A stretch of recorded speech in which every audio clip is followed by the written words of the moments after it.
252. Hey, welcome to another episode of 252. Frank G here along with Johnny Blaze. Cool Water Kurt. Ralphie D.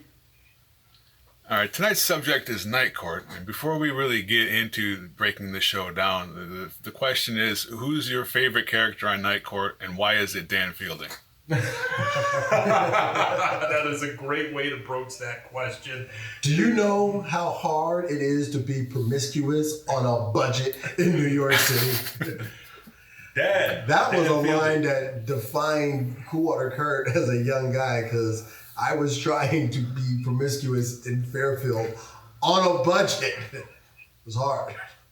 I was thinking about that just before we were doing this. Like, you know, I didn't really realize much as a kid, but I think I kind of aspired to be the non-seedy version of Dan Fielding. You know, like at the beginning, he wasn't quite as silly seedy as he was later. He had his ups and downs, but like that was like I wish I could be that guy. He's got a good suit. He's rich-ish. Sometimes he wasn't. He gets all the women. You know, he's just let's be that guy. And I missed it by like a million miles. Oh, I do kind of have the tall and the voice thing. But I would think Dan Fielding is who Zach Morris would grow up to be. You know what I mean? I always wondered why his number two was a homeless man. Well, because he didn't have to pay him. You give him some scraps or something like that, and he'd be happy with it. You know? Well, and then later on, it turned out that things were not as they appeared too. So, you know. Very true.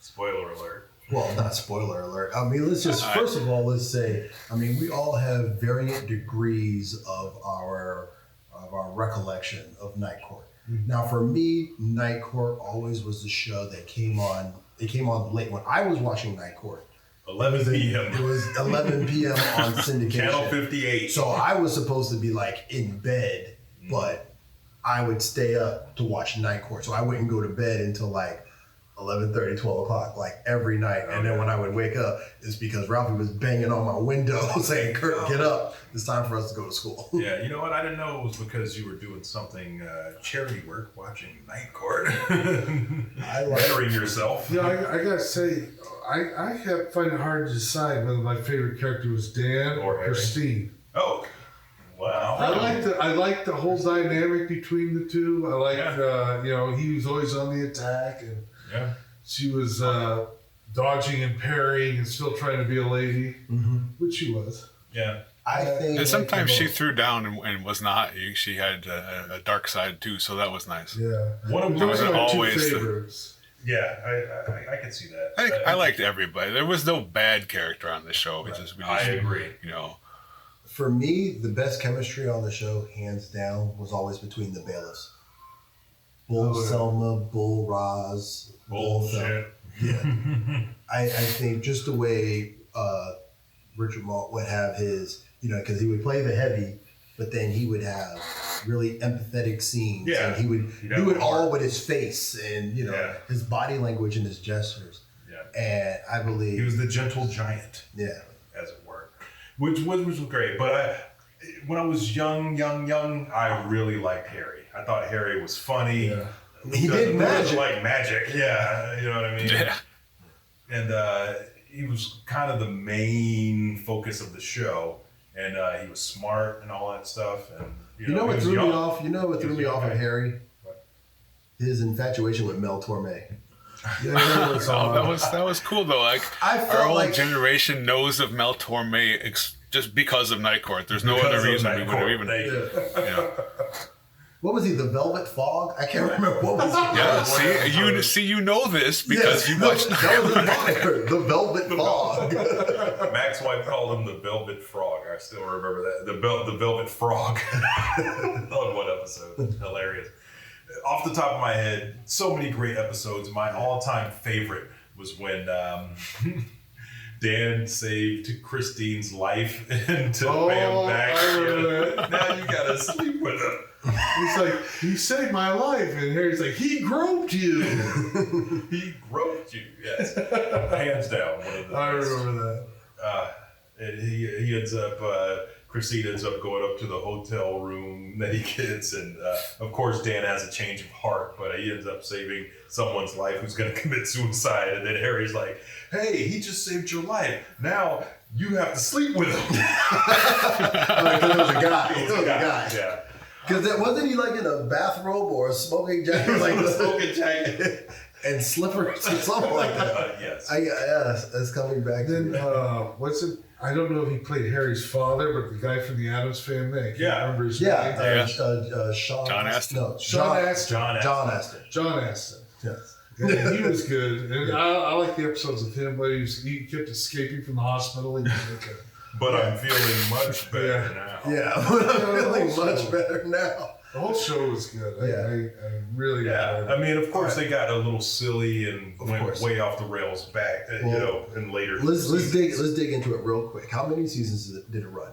I think nine seasons. 9 seasons. 9 seasons. Yeah. They recast. NBC. They recast and or shuffle people around a couple of times on that show, but always the mainstays was Dan, Bull, and Harry. Hey, don't forget about Mac. He wasn't the first. Oh, that's true. Mac wasn't there until season 2. Christine. Absolutely. Christine wasn't the first. She wasn't the first. Defendant. There was Billy, and there was somebody else before. Sheila. Billy, Sheila, and then Marky Post. Yeah. But Dan was always the prosecutor. Yeah. Harry was always the judge, and Bull was always a bailiff. Now, I don't know if it was in real life or just on the show, but I believe Selma was the first bailiff, and then she passed away on the show, and then they replaced her. That was real. Yeah. No, she passed away in real life. She passed away in real life. IRL. And then they replaced her with another Florence. older actress Yeah. to basically be like, she didn't play her same character. She was a different character. She was a different character, exactly. But then she died. Yes. So then they had to go younger.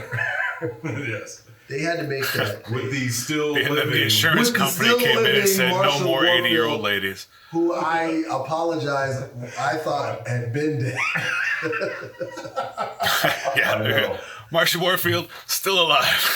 Just saw her the other day on TV, still walking and talking. I'm still alive, mother. But yeah. Also, the lady, I want to say Connie. I can't remember her name. Who was it? The Asian woman that played Mac's wife? Because she stayed. Real playing name? Her name on the show was Quan Lee. Quan Lee. For I said every year that Mac was there. Yeah, Quan Lee, not Connie. that's what I heard. Yeah. Quan Lee. Oh, remember the episode where Mac, he got a, what was it? His uncle passed away and he got a huge amount of money, opened up the restaurant, and the restaurant tanked. Oh my God. Love that episode. Or where all her family came over and decided to live in his house. In his house. And they wound up shooting the TV to let the evil spirits out of it. One of the greatest things about Night Court, one, definitely since it ran for so many seasons, it was a great springboard for guest stars. Yes. And they had so many guest stars, and they had some guest stars that were reoccurring guest stars because of they were good. They were good. Yeah, characters. Forbidden Mel Torme and John Astin. Yeah. Also on that list, Data from Brett Star Spiner. Trek. He played like a slow talking Appalachian yokels, I think. That's it was him and his wife, and they always had some depressing story. Well, we all tried to get there, but the chickens didn't make it, or something. and I like how they would tell their story, and they would stop, and everybody was like, "I hate to ask, but what happened?" Well. Yakov Smirnoff. Yakov Smirnoff was also on that show. You're right. Didn't he play Yakov? Yes, he did. He played Yakov Korolenko.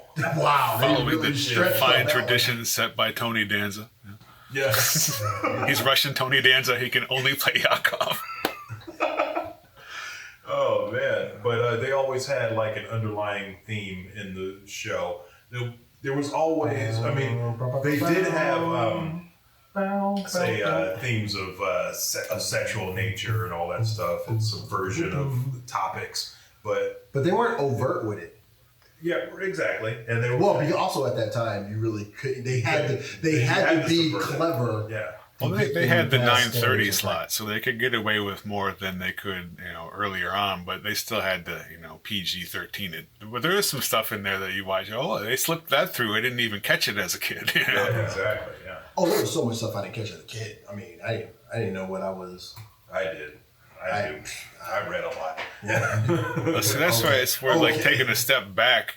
As where the show came from, former writers, the guy that created it wrote some. Barney Miller wrote for MASH. He had these sort of offbeat casts of wacky professionals. So from the hospital to the police department. Well, now the people got, after they got arrested by Barney Miller, they had to go get tried somewhere. I guess they went to night court, right? Same city, same area. So a lot of those people could have tied those shows directly together if they wanted to. But that's why I think it's got the same surreal vibe where you're never quite sure exactly what's going to happen. One time they were doing the thing where they had to try 100 cases in one night, and he was yelling at Wile E. Coyote for chasing the Roadrunner, and it was animated Wile E. Coyote in the court. It was like, what? Most shows would not attempt this, but they didn't care. I like the fact, and these are subtle things. A lot of times, the fines for all of these things were petty, $50, like $50, $50 and time served. Right? Time served. You mean the time that you were already in the holding cell until you got here? Yeah, just stop doing what you're doing. You know better. And get out of here. Bumper Robinson. Bumper Robinson. He was the little orphan kid that lived with Harry. Yeah. Yep. Inappropriate. No, I'm kidding. When they tried to inject a little bit of drama in a very special episode there about orphans and stuff. Right. I like the character, but the drama could have been saved for a different show that came on at 7 p.m. Sunday or something. Well, but then again, those are the shows that stay in your brain. You remember that for that. Because it was so off on, but then they still squeeze some nonsense in. For sure. It was mostly nonsense, but that's why it seems so off when they get serious in a couple times. Wow, this is really deep compared to where they're usually, sex jokes and rubber dolls and things. And Christine, did they ever hook up?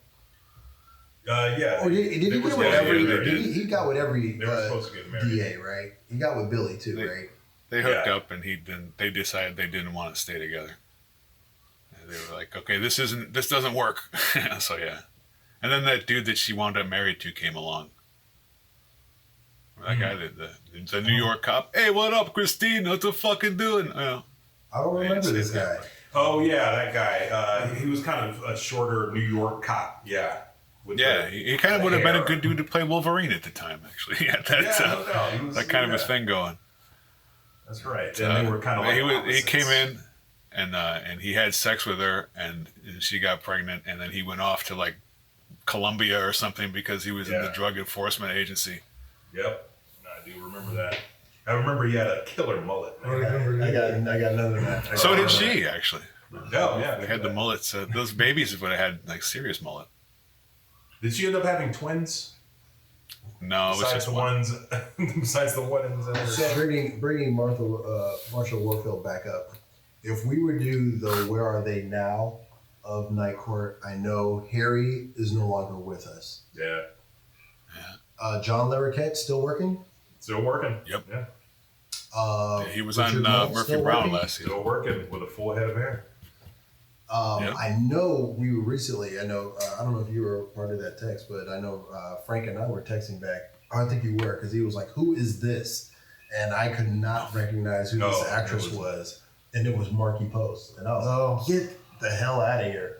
Because you were just watching something, right? And it was like, you even had to rewind and be like, wait, who is this? It's The Kids Are All Right. It's based in the 70s. But yeah, who is this? It looks familiar. Sounds familiar. And then the credits, I'm like, no.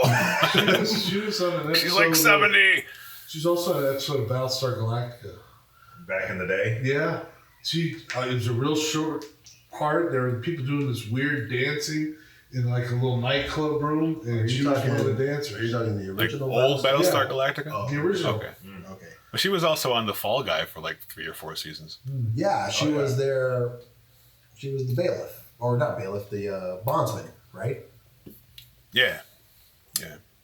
And then when that ended, she was free to finally go back to Night Court. Because she showed up on Night Court for one episode in season 2, and because they wanted to hire her, but she was still on The Fall Guy. You know? Right. So then they hired Billy, who was actually a person who was a singer, in a lot of bands in the 70s. If you watch some of those Meatloaf videos, you'll see Miss Billy on stage singing with Meatloaf. Now, I remember She was Ellen Foley. Billy had a really rough voice, like she had smoked a whole bunch of cigarettes. Yeah, that's because she was a loud ass singer.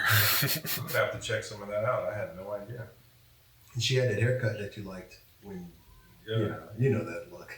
Yeah, there it is right there. Yeah. What else? Who else was I going to say? Marshall Warfield? Working? Not working? I don't know. I don't know. I've seen her.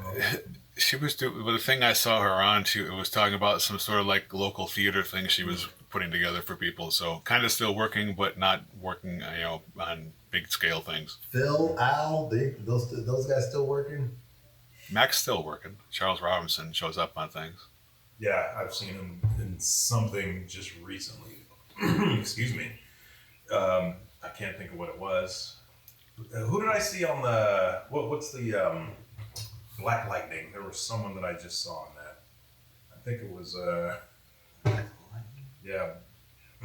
first season of Black Lightning. Someone from one of the black shows was on there. I can't think of it. It wasn't Mac though. Wow. I think it was what's the name from Martin was on there. So I gotta look this up. Oh, okay. If only there was a way. Yeah. Well, it damn sure wasn't Lamont Sanford, because he's busy being a preacher. Oh, is that right? Yeah. I did not know that. I actually looked that up because I was flipping through the channels, and the redheaded guy from the Partridge Family is always Kenny Bonaducci. Yeah, he Bonaducci. said, "Where's Lamont from Fred Sanford?" And he goes, "He just disappeared off the face of the earth." I was like, "Yeah, click. Where's Lamont?" So I'm not gonna watch any show he's on. But I looked online and said it was a preacher. Yeah. So good for him. A little bit of 252 trivia. Ralphie D, namesake from Lamont Sanford. My middle name, yes, my mom named me after the actor who played him. Demond Wilson. Okay, that was nice. Thank you for helping us out. Yeah, you're welcome. I thought it's not common knowledge anymore. That's true, but you used to say demon with a D, and now there he is as a reverend. So what are you gonna do? Yeah, that's true. Demon with the D. Oh. Do you remember how the show ended? The people hated the ending of the series, but I thought it was cool because it had been surreal up until that point anyway. But right. The two old men, and Bull keeps accusing them of being aliens, and the people are like, "Oh, you're stupid. There's no aliens." And then after the last scene is those two guys beaming Bull up to their ship and taking off for Jupiter. And be like, well, that was really stupid. That was from out of nowhere. These two guys just show up and take Bull up. Those guys first appeared in season 1, and they appeared once in a while in every season. And for the last 3 seasons, they were there quite a bit. And you just never noticed that they were there because they meant nothing in the background, right? So they planned this for a lot longer than it seemed. And people were like, that was stupid because it looked like there was no thought put into it at all. It's like, well, they made it too layered and deep. Yeah, exactly. And there was the episode probably in season 1 where they both thought, well, not thought, but they were both saying that they were God. yeah, exactly. That was the guy. Yeah, he said he was God in one episode, and that's exactly it. So it's like, well, maybe he was on his play. Who knows what went on there? But yeah, they ran with that a lot longer than it seemed. I think we can honestly all agree that in some point, in some form, Night Court did do a lot to shape who we were, especially our senses of humor. Oh, definitely. Oh, yeah. I would say a lot. We've laughed at a lot of the same bits, For sure. And even though some of those more dramatic things, they do kind of get into your head, your subconscious. And I just want to go and say that there was a time there where TV did kind of raise you. Like you did learn some stuff from the programs you watch. And knowing is half the battle. That's true. Yeah. How about forget to his Dan's boss, the other district attorney, the little guy. The small brother. He showed up later in Happy Gilmore riding the pony. Yeah, you know this guy. And You know. I'm pretty sure he was in Time Bandits. Yeah, he probably was. Those were good episodes because it was like him versus Dan, and Dan did not do the thing where he took it easy on him because he was a little person. He just went at it like they were equals. You know, they weren't playing that kind of game. You know, so which was nice because his normal sized niece. Yeah, exactly. Which was Terry Hatcher. Ah, that's right. Yes, it was. Yeah. Wow. Just remembered that. I remember him looking at the pictures that she took in the photo booth. He's looking at the pictures and then he turns it over and like, how did you get the camera that high or whatever? The scene that's right now just popped into my head after you said that is when I want to say Bull goes to the store for Mac. I think it was Bull goes to the store for Mac and gives him the new Coke, and he goes, Mac, I thought you didn't like new Coke. And he's like, this is not for me. Dan comes out of the office because they were like the nudist colony. And she goes, and you gotta reach way up here. And Dan's like, and he goes over to Mac, and Mac goes, and thumps the Coke in his face. And he's like, thank you, I needed that. Right now, that was just in my head, because I remember it was like, all of you guys, even her? And they go, yes, even her. And they're all in Harry's office right now on a protest. Everything went down in Harry's office. That's funny. Yeah. That was the other set. It was the cafeteria, the courtroom, Harry's office. Yeah. And there was that hallway where there was the shoe shine. Yeah. Hey, go home and get your shine box. Oh, and with that, Frank, you got anything else? No, I do not. RED? You know what? I can, to this day, watch episodes of Night Court. Love it. Oh, yeah. Burn in my head. I'll watch them over and over again. I don't care. Dan Fielding for president. JB? Oh, great show. I enjoyed it when it was on. Watched the reruns. Probably would watch it again if it was on TV. So, good show. Good show. It is still on, but you have to have an antenna. So, but you know, if you do hook up the antenna, people, you'll find that there are 40 to 60 channels coming in over the air for free these days, and the HD is less compressed than your cable. So, give it a shot. It's $10. I may have to do that because I am tired of paying for cable and all those other platforms I'm watching. I may kill cable. My entertainment. I can't even talk about what my entertainment expenses is right now. It's astronomical. He pays for all of them. Just everything. Yes, say yes, click yes. Yes, why not? Sure, it's $10. What's $10? You got a channel. I'll take it. Suddenly, it's $450 worth of shit a month. At least. So for Frank G, JB, and Ralph ED, I am Coolwater Kurt saying the path of the righteous man is beset on all sides by the iniquities of the selfish and the tyranny of evil men. Blessed is he who in charity and goodwill shepherds the weak through the valley of darkness, for he is truly his brother's keeper and the finder of lost children. And I will strike down upon thee with great vengeance and furious anger those who attempt to poison and destroy my brothers. And you will know my name is the Lord. Why is it the Lord? The Lord. LAWD. When I lay my vengeance upon thee. Dude, now see, now we need to turn on the Pop Fiction theme. We're in the wrong show. 252.